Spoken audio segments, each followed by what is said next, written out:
Hello everyone, welcome back to In My Shed. I'm BC. Bit of a different format. I'm trying out some new lighting today, studio spotlight, and using the old camcorder. I'm trying to get some up close video for you.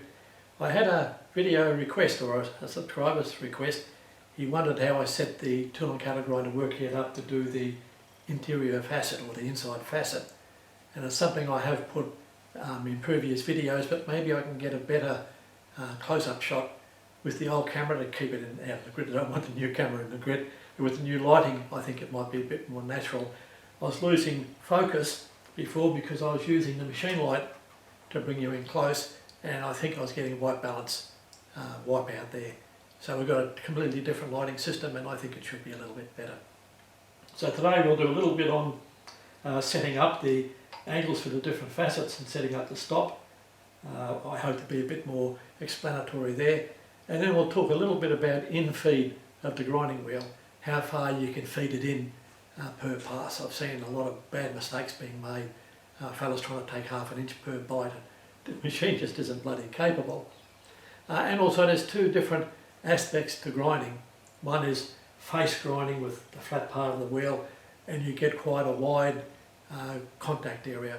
Or when you grind on the periphery of a wheel, you only have one line of grain in contact, so it might only be 0.5 millimetre wide by 10 millimetres long.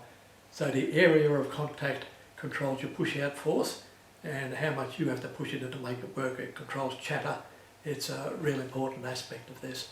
But I'll move the camera around, I'll give you a look at the new light, and then we'll come in on the workhead and show you setting up of the different facets. Back soon.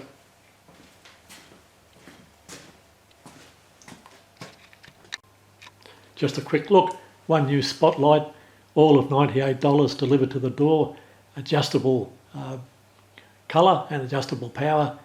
I think it's a bloody bargain. Okay, back on the tool and cutter grinder. This is about as close as I'm going to do it. I'll get out of the shadows over the other side of the backhead and workhead and give you a bit of a run through. Now I'm running the spotlight and the work light both.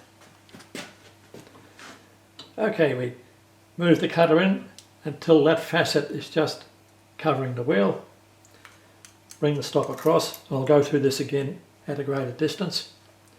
Feed the wheel in, back out, index, come through, back out, index, come through, back out, index, come through, and it's usually at about that speed, and you try not to dwell when you're on the inside of the cut. If you dwell, you're just creating heat. You're not removing any more material once you've made that pass. So it's get in, get out, go all the way around, then in-feed in another few tenths. It can get a bit nervous, especially if you're taking a bit off a cutter, and a couple of times there's oops moments. Another problem I've got now, because I don't have a lot of rigidity, you can see that the wheel is chipping a bit when I dress it. I get the sharp corner that I need, but it's taking a bit of grain out, and I don't know if it's the wheel or the vibration.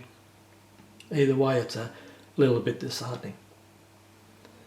So yeah, that's it for close-ups. I'll back out and show you the infeeding process. Okay, the mystery of infeed. Now I've told you what you shouldn't do. Leave everything loose, that's not much fun. In tool and cutter operations, we'll set up our touch off, wind the table in, and these divisions on the hand wheel are 0.02 millimetre. So when I'm touching off, I just come in at 1 or 2 notches at a time until it touches off. Then I'll back out, and this poor old girl is fairly worn. The table's got a bit of slew in it. So when I retire, it'll come apart and be machined with the shaper and put back together. But all it is do one rotation of the cutter, take a cut with each tooth. You have to count the teeth off. When you've done that, you wind in whatever infeed you need here. Now I have seen some people try and take enormous cuts with machines like this, and maybe a professional saw docker would like to do that. But if you have a lot of material to take off the cutter, especially when you're doing countersinks on the form relief grinder, the cutter gets that hot it'll burn your bloody fingers when you go to take it out. And you'll notice even with these cutters, When you've taken 3 or 4 millimetres off, they get very, very hot. The wheel starts to sound dull and the operation is not good. High-speed steel does not like being ground when it's in the hot condition. So just leave the cutter near the wheel for a minute or so, it'll cool down a little bit and then resume your operations. The most I feed in is 5 divisions, which is 0.1 millimetre or 4 thou as I used to call it, and I finish off at about 1 thou on the final spark out pass. And believe it or not, the 60 grit wheel gives a mirror finish on the back of the cutter. It's hard to appreciate how sparking out or a light pass will do that, but no, they come up very, very good. Normally on the inside is where you have to take most of the material off.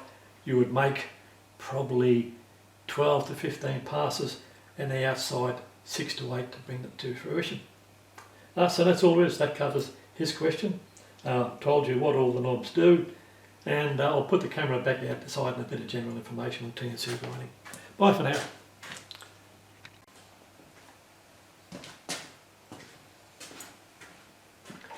Okay guys, to summarise, TNC grinding is a little bit of a balancing act, and I see some guys taking frightening depths of cut, especially with items like countersinks in the form relief grinder. You finish up taking a cut the width of the cup wheel, which is 10 millimetres wide, and if you try and put on more than 1.5 thou per pass on that, it really starts to squawk, and especially when the cut is hot, and like it's been hot enough to sizzle my fingers a couple of times when I was stupid enough to forget. So you've got to be very careful on the Infeed. There was another creator put a video up. He was sharpening a live centre, and he sharpened the point of the centre and then just drew the wheel back to where he hadn't ground before, and the depth of cut went from probably 1.5 thou to, I would estimate, 20 thou, and I could see a disaster happening, and sure enough it did.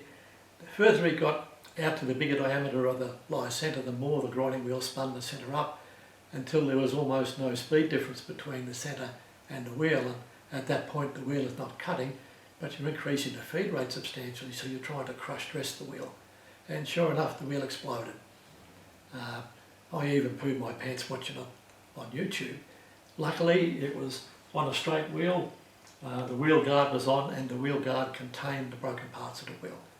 Very, very good to see. They can easily kill you, and as Don said recently on DD's Industrial Precision, keep yourself out of the line of fire of the wheel. So don't ever put yourself directly in line with the wheel, even if it's got a wheel guard around it. These things are just not bloody forgiving. Okay, that's it for now. Please like and subscribe. What else is going on at the moment? First edition of the magazine is still collecting hits. I can't believe that. Website's getting an edition, which would be a calendar of events to come, and that's being a little bit of a bugbear.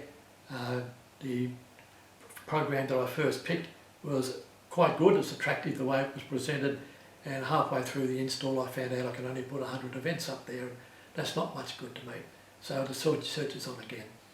Also trying to find a reasonable CRM program. I've got that many contributors and co-writers now, and people I converse with. I don't know who I've spoken to and when, so I've got to get away from the old pen and paper and start to put it into a CRM or customer relations management program. It's starting to come together, but it takes a lot of my time, and also it's taken me away from pricing the stock take, which I have to get back to today. It's really, really overdue. The second edition of the mag will be free, and all ads are free. Once I get the content up to a level that is reasonable, I'm going to have to start charging. It'll be a nominal fee, like a $5 or something like that, but I've had to invest in a lot of camera gear, lighting, and now it looks like I need another computer. The video files are just so huge that I'm having trouble transferring them. But I'll keep you up to date. I think the mag is good read, and also I haven't had any detractors. Amazing that. Okay, like and subscribe. Bye for now.